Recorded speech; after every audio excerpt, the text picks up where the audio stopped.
Olha, gente do grupo Política e Tributação. Hoje, mais uma vez, por Skype, eu vou conversar com o professor titular da Universidade de Brasília. Também foi professor titular da Faculdade de Direito do Recife, da Universidade Federal de Pernambuco. E com experiência grande de Europa, né, Marcelo? Fala um pouquinho, quantos anos de Europa?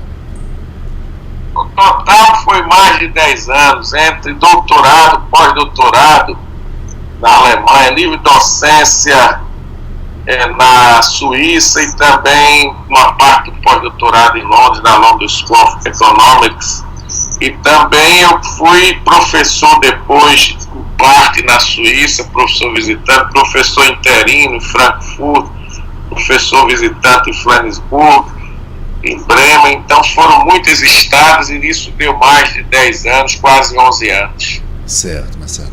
E desses 10 ou 12 anos de Europa, queria que você falasse um pouco, acompanhando eleições, não é? Você acompanhou a eleição na Alemanha, que você falasse um pouco sobre o que esses 10, o que esses 12 anos trouxeram, que você pode, de algum modo, chegar aqui no Brasil e utilizar. Fala um pouco sobre essa transposição mais crítica dessa realidade, desse direito estrangeiro. O que é que você acha que pode aplicar no Brasil? Eu acho que nós temos, evidentemente, que não ficar apenas deslumbrado com a experiência europeia. Nós temos que ter uma postura crítica. Mas, evidentemente, quando nós fazemos comparações, nós podemos encontrar algumas falhas de nossas práticas jurídicas, alguns problemas que temos que superar. E um dos problemas da minha experiência na Alemanha foi que o direito é muito levado a sério.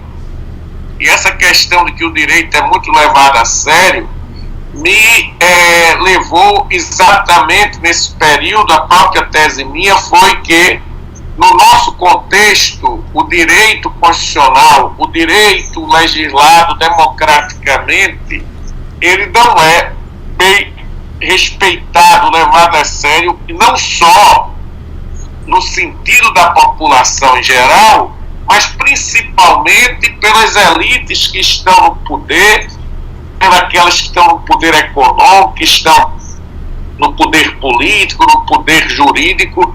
Então isso sempre foi uma coisa que me chocou muito, as atitudes desviantes daqueles que deveriam dar o exemplo para a sociedade. Então isso nas nossas práticas sempre esteve muito presente, e essa situação me levou tanto a ter uma postura crítica com aqueles que querem importar os modelos de compreensão e explicação que vigoram nesse país, mas de outro lado apontando para problemas graves de inclusão social e de legalidade e constitucionalidade. Eu entendo que, em grande parte, o problema de exclusão social, os problemas sociais do Brasil, eles estão relacionados profundamente com a questão de que o direito não tem sido levado a sério. Tem grupos da sociedade, que eu chamo de sobre-cidadãos, que ficam acima da lei e da Constituição. Mesmo na magistratura, nós encontramos essas situações. E temos aqueles que ficam aquém da Constituição, que eu chamei de subcidadãos. Isso, no meu entender, faz implodir a Constituição como uma pauta, uma orientação básica para as condutas, o comportamento jurídico e para as expectativas jurídicas e políticas. Então isso foi que eu experimentei nesse aspecto comparativo. E acho que nós devemos superar esse estado de coisas. Me explica a tua experiência no seguinte: eu percebo que na Alemanha, passado um determinado período, a lei que foi aprovada, ela sofre uma revisão. Se verifica se aquela finalidade para a qual ela foi feita está sendo cumprida, se não está, por que não está sendo cumprida. A Constituição de Portugal também estabeleceu um prazo, não é, depois de promulgada, para que ela sofresse uma revisão. A Constituição brasileira seguiu este exemplo das emendas constitucionais de revisão. Foram 6, talvez um pouco tímidas. Você acha que essa experiência de se fazer após um determinado período de a lei haver sido editada, promulgada, fazer uma revisão nessa legislação de modo a colocar em xeque a sua efetividade? O que é que tu pensas sobre isso? Eu acho que seria salutar isso. O Constituinte, ele só previu aquele caso de revisão de 7 de setembro de 93. Eu penso que naquelas matérias que ficaram vinculadas à revisão, como a monarquia e o parlamentarismo, monarquia ou república e o parlamentarismo, pode haver uma nova revisão, mas isso tem que ser com o critério do plebiscito. Eu não diria que houve cláusula pétrea com a confirmação da república e do presidencialismo, mas houve uma cláusula com força maior. Quer dizer, partimos para a monarquia ou para o parlamentarismo, nós precisamos não só da emenda à Constituição, mas também de um plebiscito. Mas eu entendo que seria salutar um modelo constitucional que colocasse prazos, por exemplo, de 10 anos para que houvesse discussão ampla sobre o modelo constitucional. E isso talvez trouxesse maior flexibilidade. De certa maneira, isso não está previsto na Constituição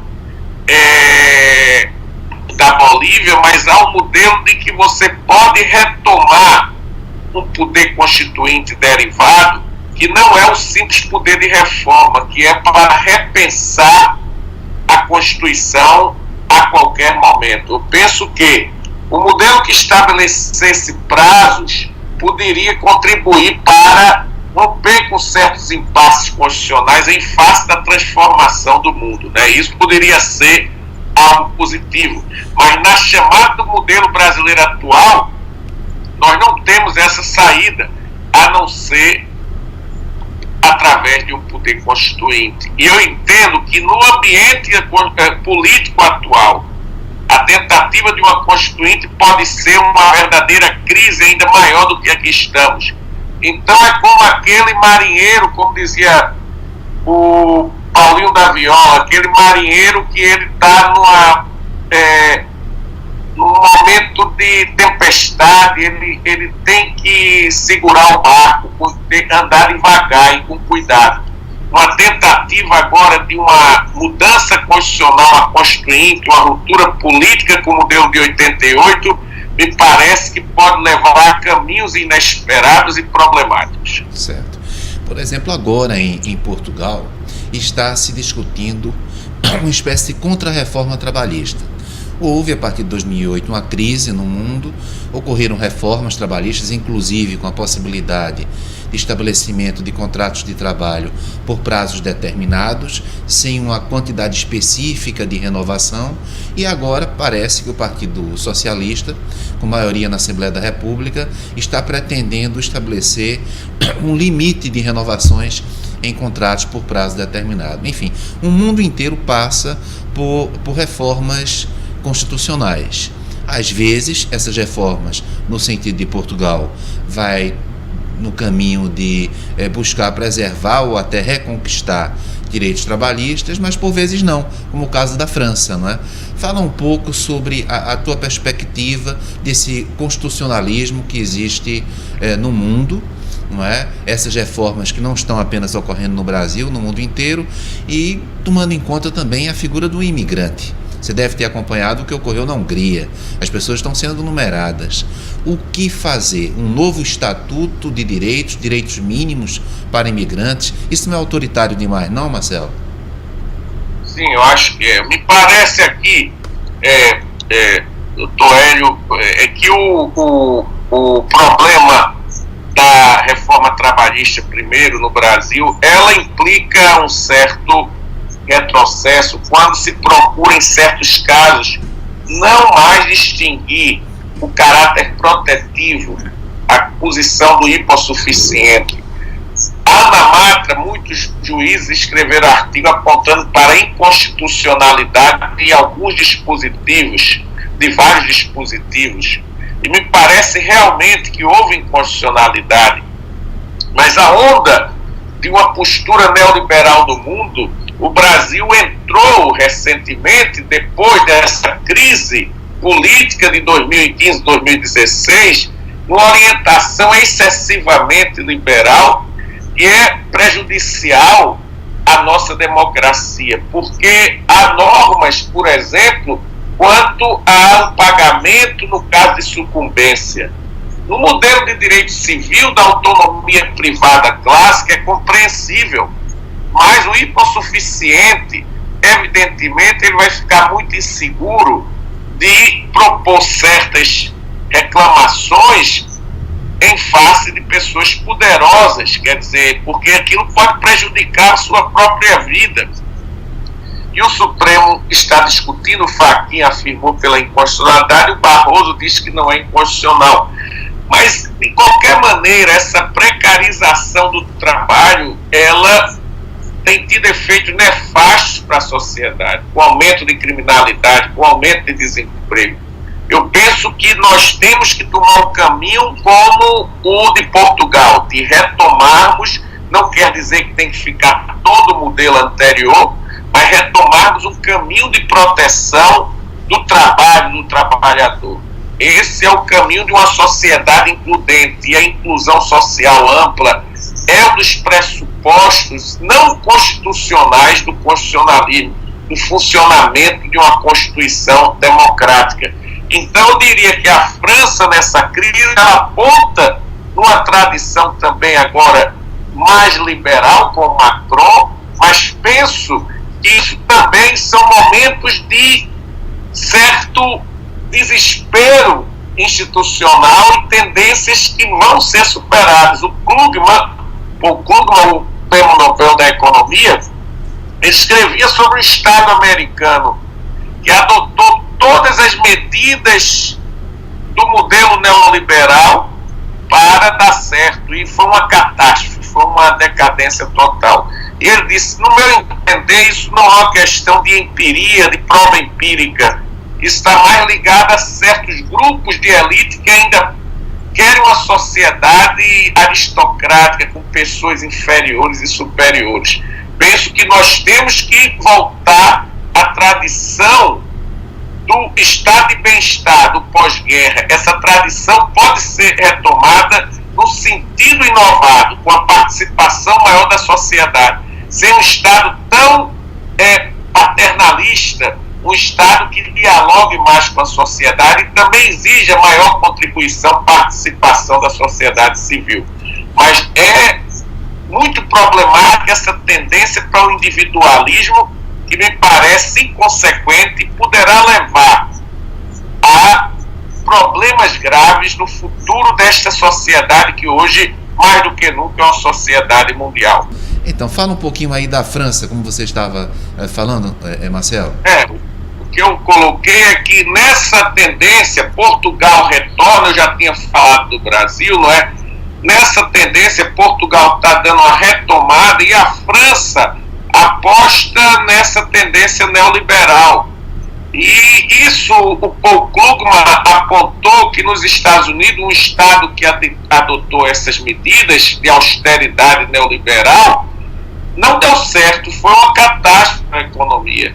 E ele dizia, mas esse pessoal que toma essas medidas, eles não estão baseados em evidências empíricas, eles estão com preconceitos, defendem uma sociedade aristocrática onde há pessoas subalternas e aqueles privilegiados. Então, ele faz uma crítica muito grande. E eu penso que temos que retomar a tradição do pós-guerra, do estado de bem-estar, com medidas protetivas dentro de uma perspectiva nova. Não precisa ser um modelo antigo, mas numa perspectiva nova, considerando as condições atuais. Quanto ao imigrante, eu diria que uma grande falha dos países europeus no surgimento das democracias, na passagem do século XVIII para o XIX, foi a questão de entender a democracia a partir de uma noção de soberania como autarquia, como isolamento.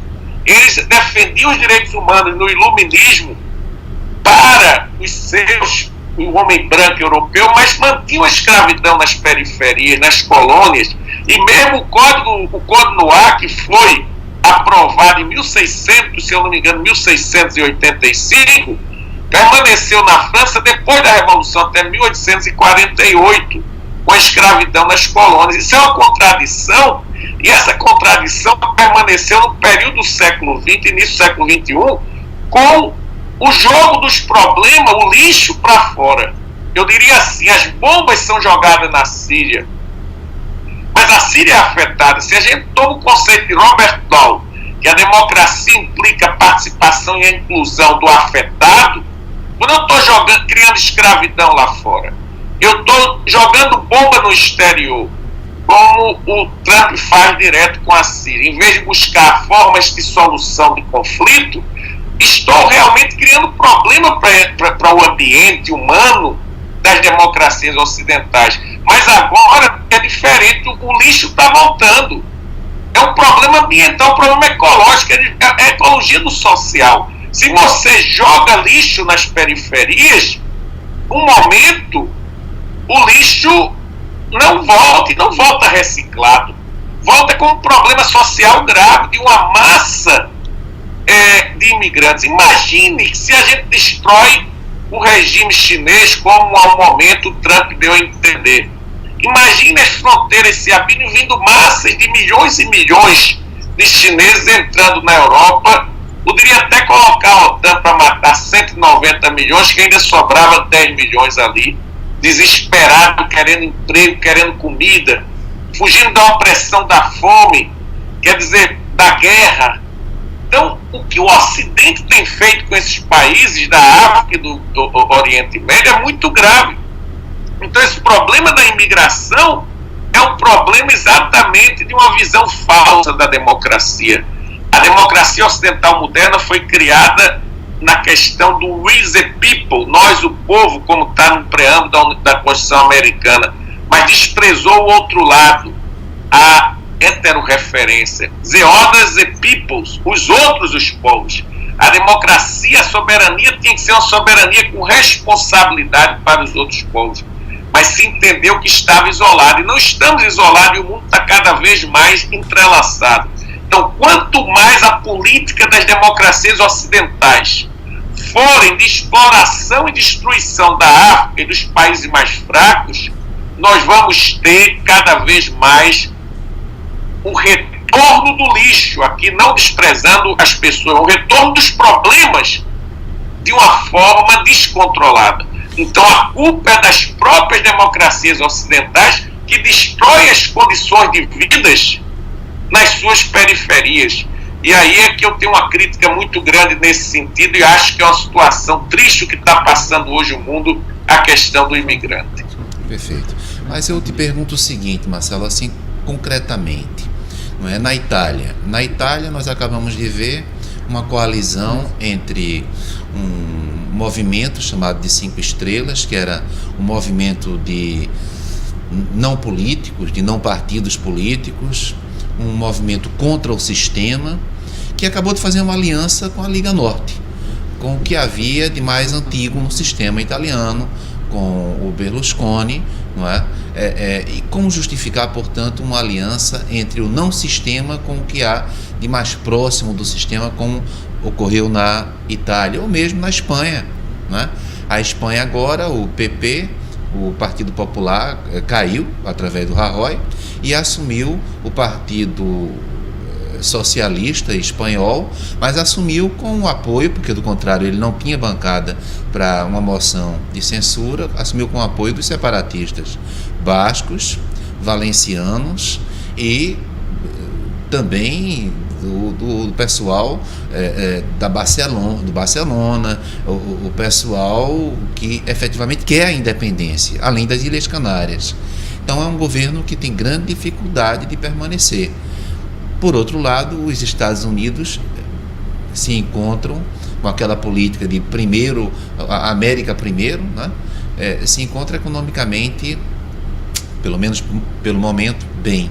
Então, como justificar isso, essas alianças estranhas entre extrema-direita e extrema-esquerda, como na Itália, alianças com separatistas, como na nação espanhola, composta de várias nações, e também o desenvolvimento, pelo menos interno, dos Estados Unidos. Fala um pouco a tua perspectiva de uma pessoa que eu sei que reflete sobre isso tudo. Eu diria que esse tipo de aliança, eu não diria que os contra-sistemas são necessariamente de esquerda. É claro que há posturas antissistema que são realmente de esquerda, mas muitas delas, como na Itália, me parece ser mais uma posição conservadora contra a democracia. Então, nessa perspectiva de um certo desprezo à vida política, é provável que esses grupos se unam a setores conservadores, e como ocorreu agora na Itália. E eu penso que isso é também uma falha, um erro das políticas dos partidos de centro e de esquerda na Itália. Os fenômenos que se repetiram de crises governamentais, muitas vinculadas à corrupção, por parte do centro e da esquerda italiana tradicional, levou a certa desilusão da política. Eu acho que esse é um problema muito grave na Europa, é uma certa desilusão com os políticos tradicionais, com políticas que não foram consequentes e muitas vezes foram políticas que se afastaram daquele ideal. Então, nesse contexto, toda política que é criticada porque se afastou daquilo que propõe, ela leva em seja movimentos radicais, seja extremismo de esquerda, seja extremismo de direita.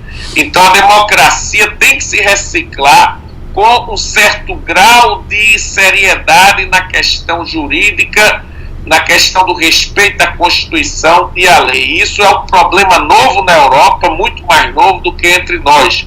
Então, eu penso que essas tendências ocorrem nesse contexto. E nos Estados Unidos, o Trump é produto de políticas que realmente não foram consequentes, com muita esperança que se criou no governo do presidente Obama. Se esqueceu muito dos setores dos operários americanos brancos e dos setores trabalhadores brancos, e essas políticas com muitas empresas migrando pela mão de obra mais barata na China, levou a que essas camadas que esperavam mais de um governo democrático também se desiludissem. E a desilusão das massas, a apatia das massas, ela leva muito frequentemente a opções mais histéricas, mais conservadoras. É a mesma coisa de Hitler na Alemanha. Havia um desespero, a inflação subiu desesperadamente, estava uma crise imensa.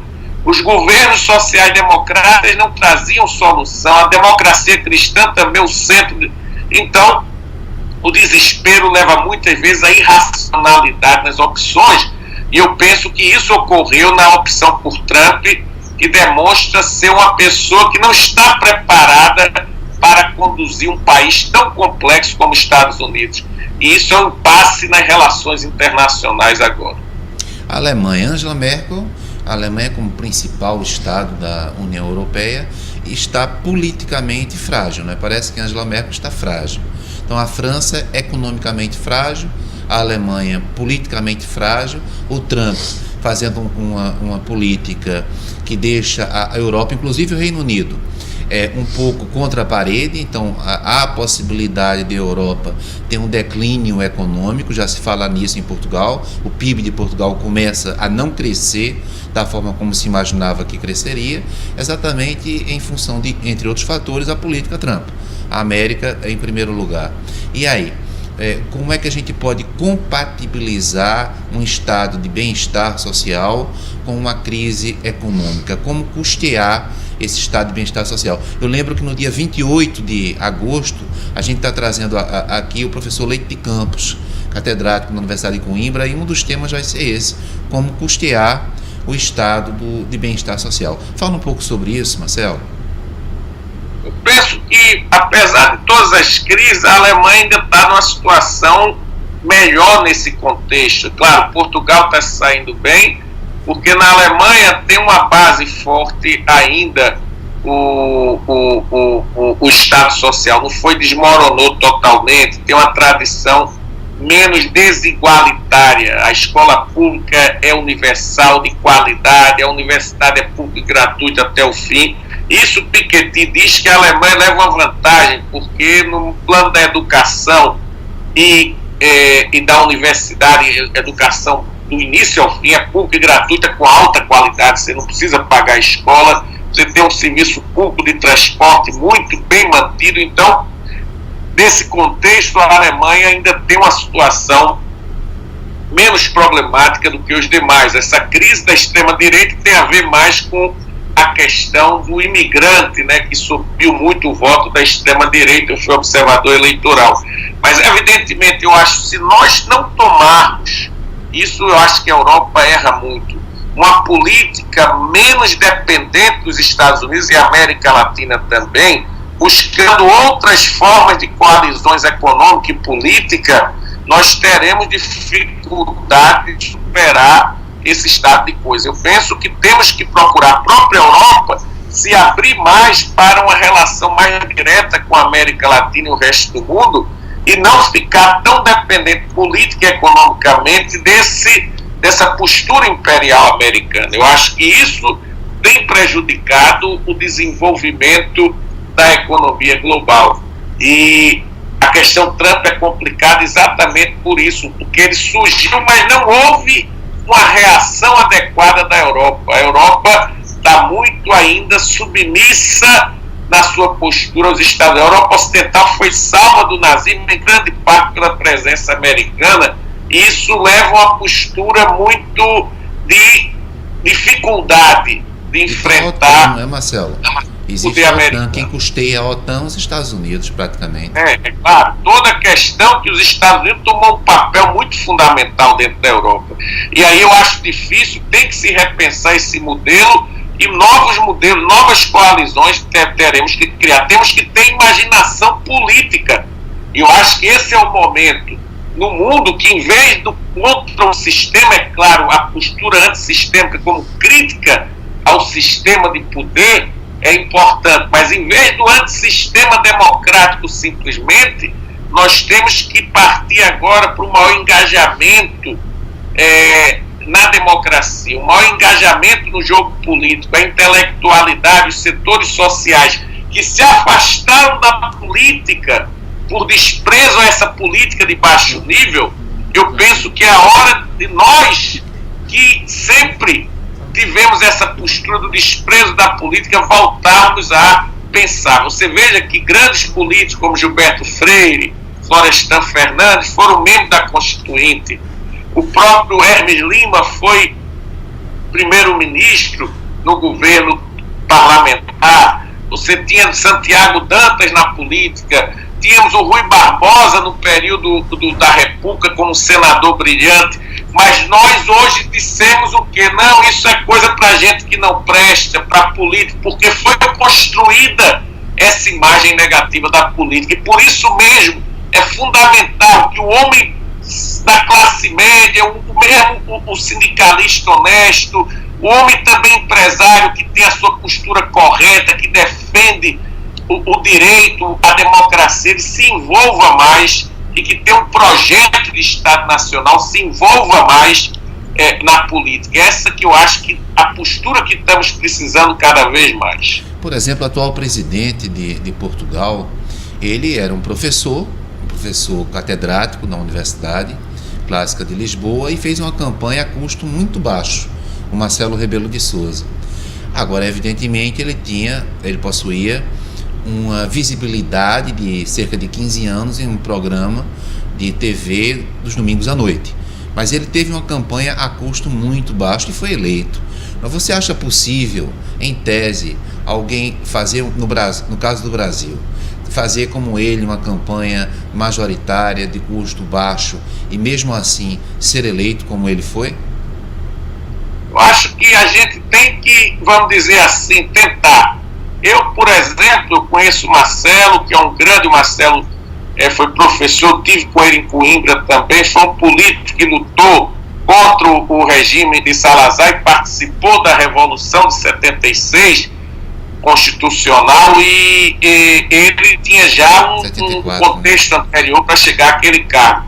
Mas eu penso que o fato de a campanha ser milionária é um jogo que vai além da própria necessidade. Tem gente que procura inventar custos nos grandes partidos e não é nem o político que está envolvido, ele é envolvido por outras pessoas que dizem que precisa de muito dinheiro, que ficam forçando a ideia que você precisa de uma campanha de 5 milhões.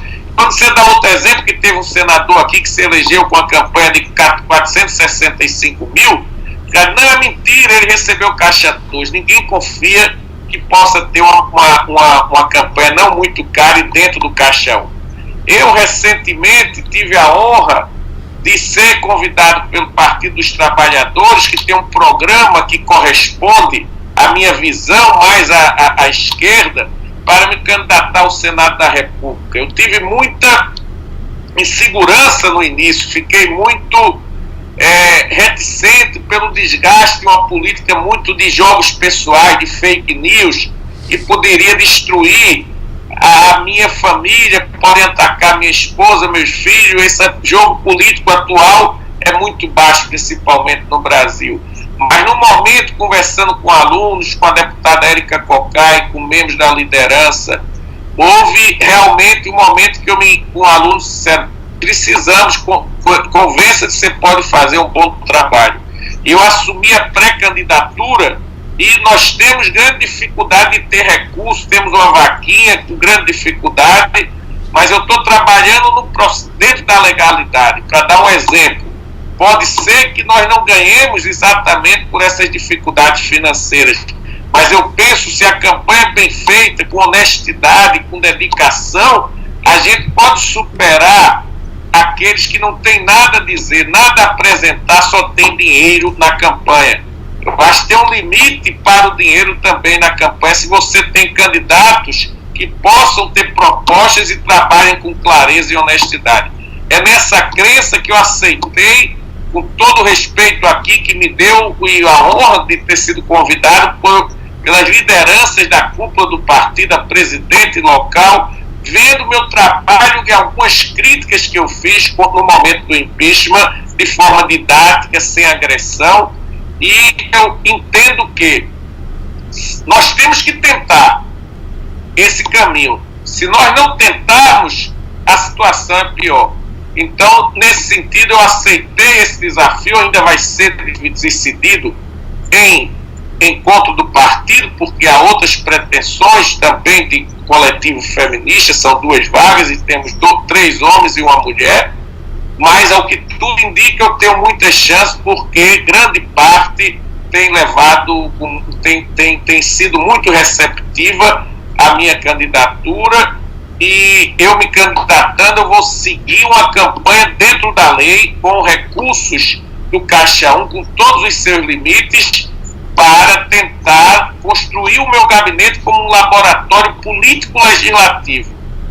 Esse laboratório político-legislativo não implica que eu usarei os recursos de pagamento de pessoal para pessoal técnico de alto nível, com percepção política, é claro, para me orientar em questões como reforma tributária, como questão da previdência, questões de privilégio no serviço público, questão de retomar um tipo, revogação da emenda 95, para que a gente tenha outro tipo de forma de controle dos gastos que não sejam prejudiciais àquelas esferas básicas da saúde, do SUS, da educação pública. Então, eu tenho um projeto já, estou trabalhando com a comunidade do Distrito Federal em vários espaços da periferia. Eu acho também a criminalidade precisa ser reduzida com descriminalização em parte. Descriminalização, por exemplo, de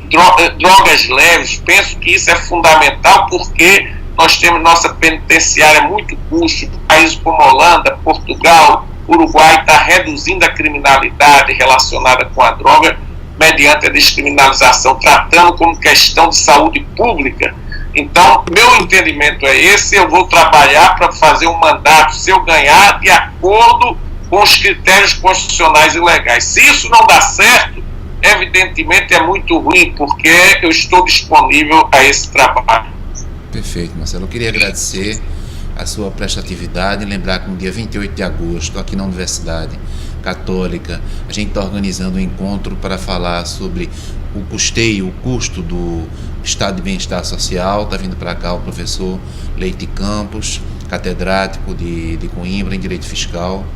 E é um prazer, mais uma vez, poder conversar contigo, Marcelo. Muito obrigado. E aí uma última palavra sua aqui nessa nossa conversa, digamos assim, de incentivo, porque eu acho que a juventude ela precisa ter, qualquer que seja a postura política dela, mas ela precisa ter um incentivo para continuar dentro de um percurso legítimo, sem desvios, né? Fala, por favor, um pouco para o jovem, quer de direita, quer de esquerda. Com a palavra, Marcelo. Diria para os jovens principalmente do meu estado, Pernambuco, que eles não se empolguem com salvadores da pátria e apontam para a negação de todo o sistema político democrático.